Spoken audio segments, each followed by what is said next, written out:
Greetings, fellow Bible readers. Welcome to week 32 of our Bible read-through. This week, we finish up the book of Isaiah and we head into the book of Jeremiah. As we finish up Isaiah, it's rather interesting to note that this book began with, remember, that emphasis on law and gospel as a message for all people. And at the close of the book, Isaiah really returns to that thought by talking about heaven and hell, the ultimate culmination of that message of law and gospel for all people.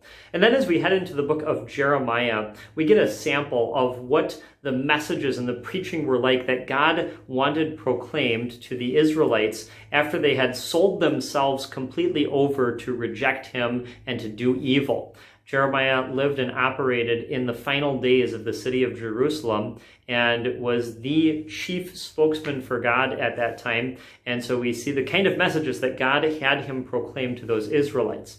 We also see how Jeremiah had to exercise perseverance in the face of the opposition that he endured. A good reminder for us that at times we too must persevere in the face of those who oppose the message of the gospel. Let's get down to the details, though, for each day of the week. On day 1, as we look at Isaiah chapters 59 through 61, notice the progression that we get in these chapters from repentance of people to God's restoration for those people. Then on day 2, as we look at chapters 62 through 65, you'll notice how many of these chapters really center on thoughts of redemption and rescue and restoration.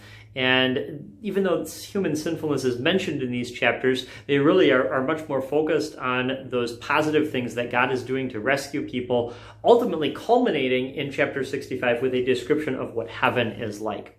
Then on day 3, as we look at the last chapter in Isaiah, chapter 66, and we begin to look at Jeremiah chapter 1, we notice in Isaiah chapter 66 the very short but very powerful description of hell, driving home in a very concrete way God's opposition to sinfulness.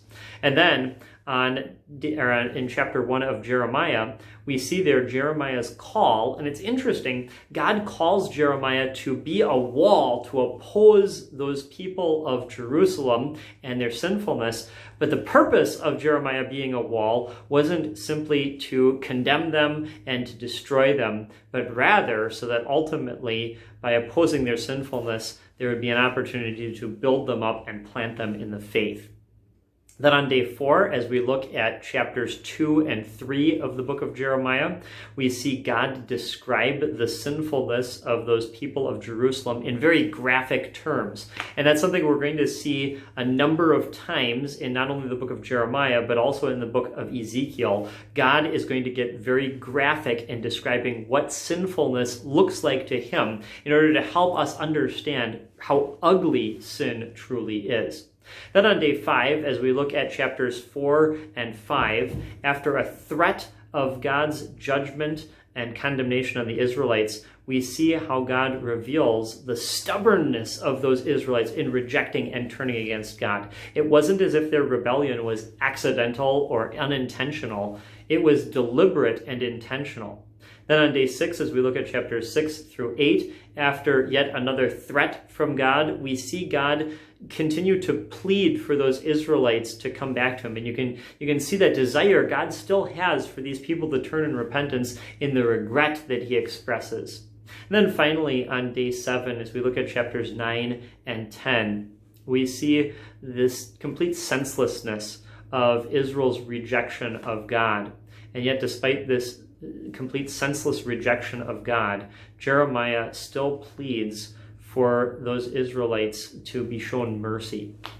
And so a good reminder for us that God does take his law message seriously, but that he also continues to hold out hope for the gospel for people to turn away from sin. That's all for this week. We'll see you next week.